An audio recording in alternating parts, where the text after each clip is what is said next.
বিকেলে সিংড়া বানিয়েছিলাম। আলু আর মটরগুলোকে সেদ্ধ করতে বসিয়ে দিয়েছি। একটা বাটিতে ময়দা নিয়ে নিলাম, কিছু পরিমাণ নুন, এর জন্য ঘি আর কালো জিরে নিয়ে ভালো করে মাখিয়ে নিব।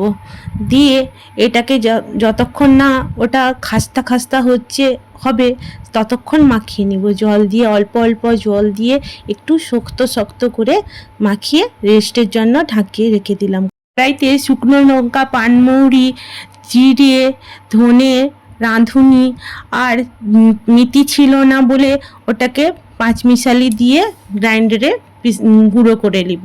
দিয়ে কড়াইতে তেল দিয়েছি, আর কাঁচা বাদামগুলোকে ভালো করে ভেজে নিব। ভেজে তুলে নিলাম। দিয়ে যে মশলাগুলো গুঁড়ো করেছিলাম গুঁড়ো হয়ে গেছে, আলুগুলোকে ছাড়িয়ে নেব, সেদ্ধ আলুগুলোকে। আর নারকেল কুচিগুলোকে ভেজে নিব লাল লাল করে। দিয়ে এতে রাঁধুনি দিয়ে দিলাম। দিয়ে কাঁচা লঙ্কা আর আলুগুলোকে হাতে মুথে দিয়ে দিলাম। দিয়ে মটর দিয়ে দিলাম, নুন আর হলুদ, লঙ্কার গুঁড়ো দিয়ে দিলাম। এবার বাদাম আর নারকেল ভাজাটাকে দিয়ে দিলাম। দিয়ে ভালো করে নাড়িয়ে ধনেপাতা কুচি দিয়ে দিলাম। দিয়ে গুঁড়ো করে রাখা মশলাগুলো দিয়ে দিলাম। দিয়ে ভালো করে নাড়িয়ে গ্রেট করে রাখা আদাটা দিয়ে দিলাম। দিয়ে নাড়িয়ে নামিয়ে নিব। দিয়ে যে রেখে দিয়েছিলাম রেস্টে, দেখলাম হয়ে গেছে।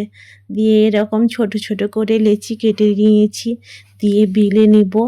বেলে মাঝখান বরাবর আর একটু বেলে ছুরির সাহায্যে কেটে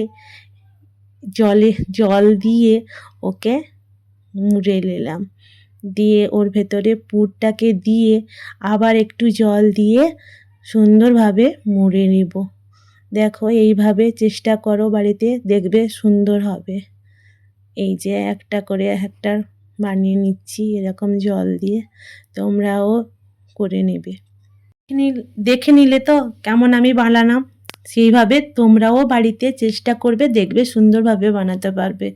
দিয়ে কড়াইতে তেল দিয়ে এগুলোকে খুব লো টু মিডিয়াম আঁচে আমি ওকে ছেড়ে দিলাম। ছেড়ে ওকে রেখে দিব কিছুক্ষণের জন্য।